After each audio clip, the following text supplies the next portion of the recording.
My name is Neil Forbes. I work across the university as Director of Research, but I'm also a Professor of International History.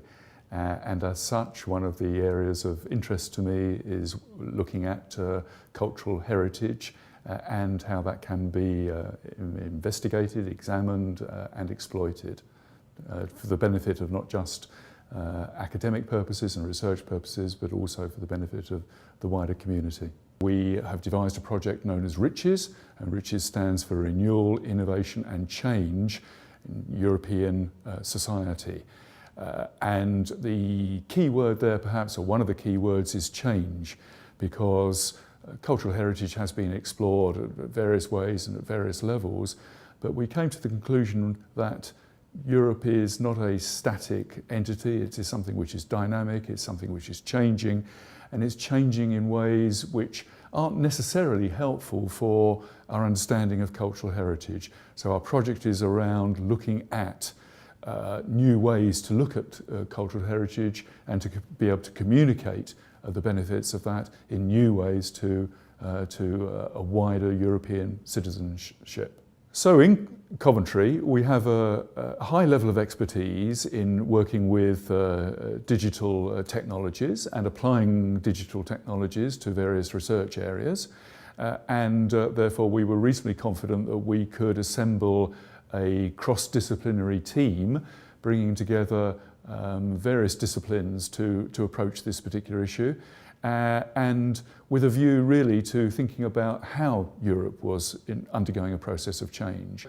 To what extent is cultural heritage representative and of relevance and interest to this diversity and plurality in European society? So that leads me to say that we actually have taken a very wide view of what cultural heritage is. While of course the fantastic artworks and so forth in galleries are of tremendous importance, cultural heritage is much broader. In our view, it's much broader than that. So we have researchers in the university who have an expertise in working in areas such as the meaning and significance of local foodstuffs. We have put together a consortium to be able to deliver the project. The consortium draws on institutions in 6 European countries, and I'm delighted to say that we have also included Turkey.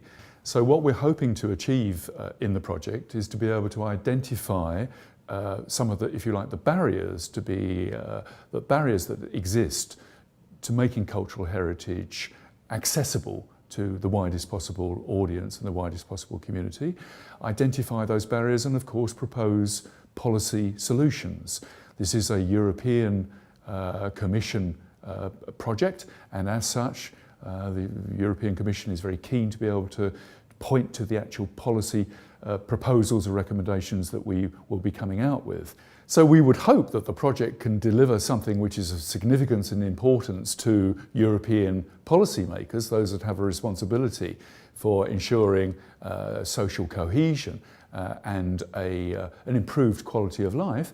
But perhaps as importantly, we would hope the project demonstrates the leading expertise that we have here in Coventry University at looking at digital technologies and exploring the issues that there are around using and benefiting from digital technology, which is in itself is developing in a very fast-moving way all the time.